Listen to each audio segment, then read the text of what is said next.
কবরের ভিতরে কেমন ফিল হয়, মানে কবরের ভিতরে থাকতে গেলে কেমন লাগে, এটা দেখার জন্য একটি কবর খনন করে। যে কাজটি বাংলাদেশেও এর আগে একবার হয়েছিল, আপনারা দেখেছেন। ঠিক একইভাবে তারাও কবর খনন করে এবং সেখানে থাকার জন্য মাটির নিচে কবরের মতো করে লাক্সারিয়াস একটি রুম তারা তৈরি করে। সবকিছু কমপ্লিট হওয়ার পর উপরে যারা থাকে তাদের থেকে বিদায় নিয়ে তারা ওই কবরের মধ্যে প্রবেশ করে এবং উপর দিয়ে মাটি দিয়ে তাদেরকে আটকিয়ে দেওয়া হয়। যদিও ভেতরে বাতাস প্রবেশ করার জন্য ভেতরে একটি পাইপ লাগানো হয়, যেই পাইপটি উপর থেকে বাতাস ভেতরে নিয়ে যায় এবং ওটার মধ্যে তারা এসিও লাগায়। সবকিছু কমপ্লিট হয়ে যাওয়ার পর তারা যখন সেখানে থাকতে শুরু করে, উপর দিয়ে যখন তাদেরকে সিলগালা করে দেওয়া হয়, অর্থাৎ মাটি দিয়ে সম্পূর্ণ ঢেকে দেওয়া হয়, তখন তারা ভিতরে চিল করতে থাকে।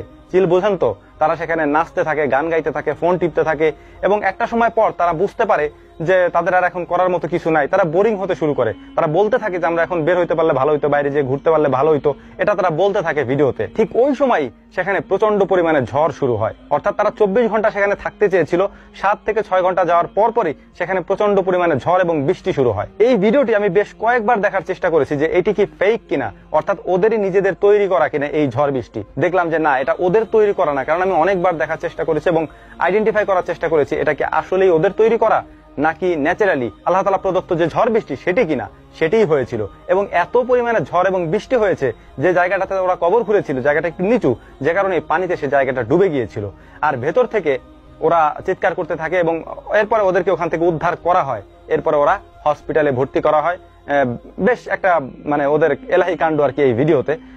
প্রায় 7 থেকে 8 মিনিটের একটি ভিডিও, যেটি দেখে আমার কাছে একটা জিনিস শুধু মনে হইলো যে আল্লাহ তাআলা তোমাকে কবরের মধ্যে কেমন রাখবে এটা তুমি কেমনে বুঝতে চাও? তুমি তো একজন হিন্দু মানুষ, অমুসলিম মানুষ, অন্য ধর্মের মানুষ। তুমি তোমার ধর্মে যেভাবে মানুষকে শেষ বিদায় দেওয়া হয় সেটি পরীক্ষা করে দেখতে পারতে। চিতার উপরে উঠে শরীরের মধ্যে আগুন জ্বালিয়ে তারপর তুমি সেটি পরীক্ষা করে দেখতে পারতে। কেন অন্য ধর্মের ধর্মীয় অনুভূতিতে আঘাত করো ভাই?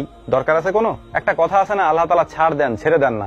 যত মানুষ এখন পর্যন্ত এই কাজ করতে গিয়েছে সবাই বাধার সম্মুখীন হয়েছে। অনেকে বলতে পারেন যে ভাই এটা ওদের নিজেদের তৈরি করা, ভিউজ বাড়ানোর জন্য। তবে এই যে ভিডিওটা আমি আপনাদেরকে বললাম, নিক্কি ব্লগার নামের একটা ইউটিউব চ্যানেল থেকে ইন্ডিয়ার এই ভিডিওটি আপলোড করা হয়েছে এবং সেখানে সম্পূর্ণটাই বাস্তব ছিল।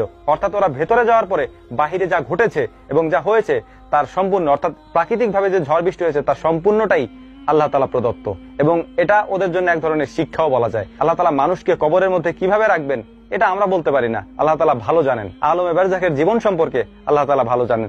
এমন কোন জিনিস নিয়ে আমরা মজা করব না, ঠাট্টা বিদ্রুপ করব না। ওরা তো অন্য ধর্মের মানুষ, এই কাজটা তো আপনার ধর্মের আমার ধর্মের মানুষেরাও করেছে। বাংলাদেশের বগুড়াতে এটা করেছে, আমরা এই বিষয়ে কথা বলেছিলাম, আপনারা দেখেছেন সেটা, যে তাদেরকে পরবর্তীতে পুলিশে ধরে নিয়ে গিয়েছিল। তো এই কাজগুলি যেন আমরা না করি। আল্লাহ তাআলার সাথে আপনি ধর্ম মানেন না, ইবাদত করতে পারতেছেন না, সেটা আলাদা বিষয়, কিন্তু আল্লাহ তাআলার কোনো বিধানকে, ইসলামের কোনো বিধানকে আপনি হেয় প্রতিপন্ন করবেন, তুচ্ছ তাচ্ছিল্য করবেন, এটার জন্য আপনাকে শাস্তি পাইতেই হবে। আজকে পান, কালকে পান, পরশু পান, পাবেনই। মৃত্যুর আগে এটা নিয়েই আপনার কবরে যাইতে হবে। আল্লাহ তাআলা এগুলি আমাদেরকে বোঝার তৌফিক দান।